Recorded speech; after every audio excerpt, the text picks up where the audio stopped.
Hundreds of BYU students come and eat at the Cannon Center every day. Abby Keenan was one of them. She came and put her backpack in one of the cubbies, and when she came back, it was gone. It had her laptop, cameras, and other memory cards with pictures that can never be replaced. The problem started up here. They're not sure if a valve was left open or if there's a crack in the irrigation line, but the water started undermining the asphalt, making its way about 300 yards down the road. But the good news is it's all fixable. All of this salt is ready for pickup as UDOT prepares for the first big snowfall of the season. This sizable donation contains over 200 hats that took over 1,000 hours to make and only 15 pairs of hands knitting.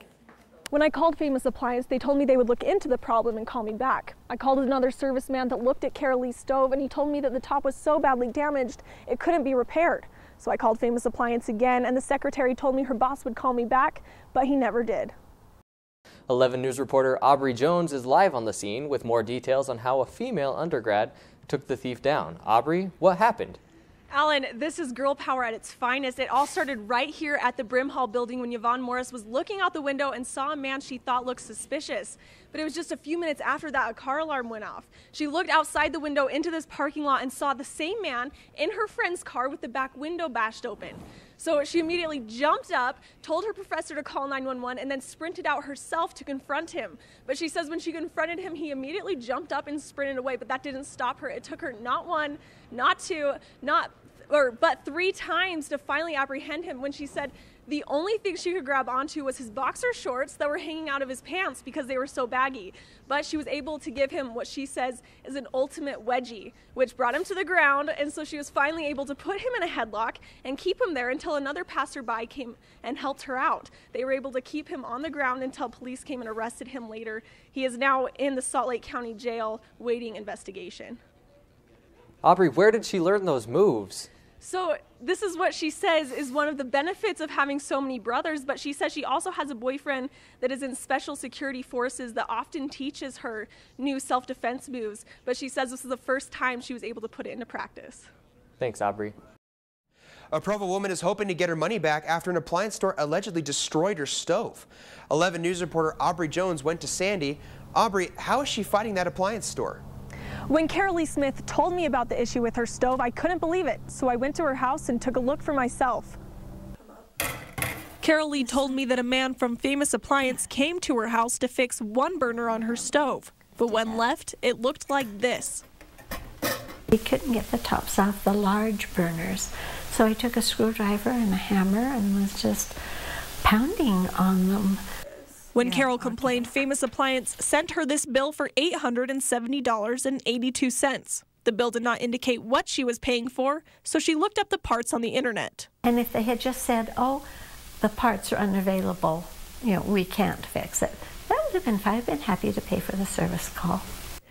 The screws they told her they used cost between 65 cents and $1.50 each. This gas tube collector cost $18.35. A spark module is $91.80, and a blower wheel is $141.70. That adds up to $257.85 in parts. Carolee says the repairman made 2 trips to her house, but can't understand how they could charge $612.97 to ruin her stove. Nothing was repaired. It was still inoperable. And then nobody came back. After several unanswered calls to Famous Appliance, Carol contacted us. When I called Famous Appliance, they told me they would look into the problem and call me back. I called another serviceman that looked at Carolee's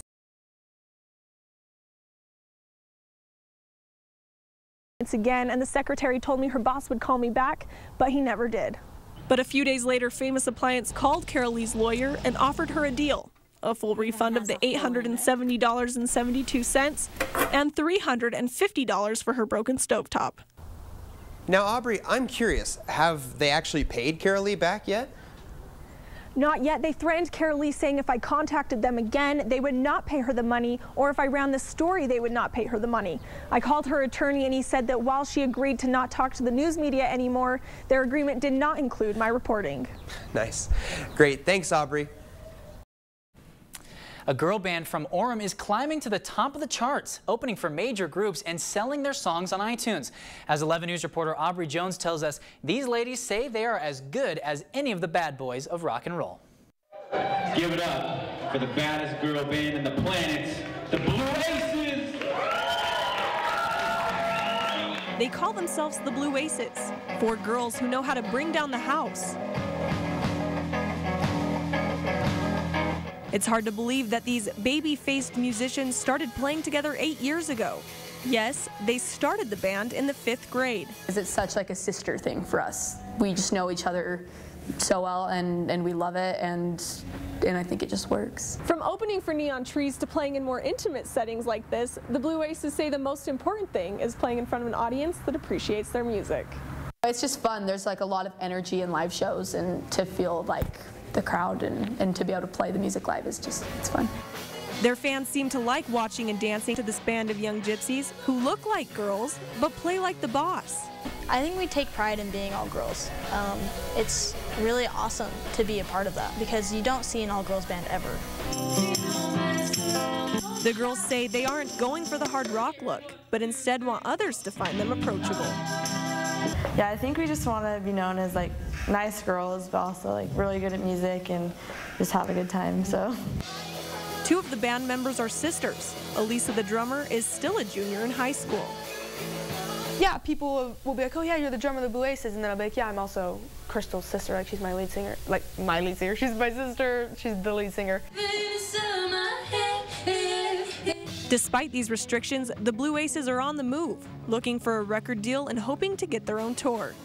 But until then, they continue to have fun in the moment, because a girl's gotta do what a girl's gotta do.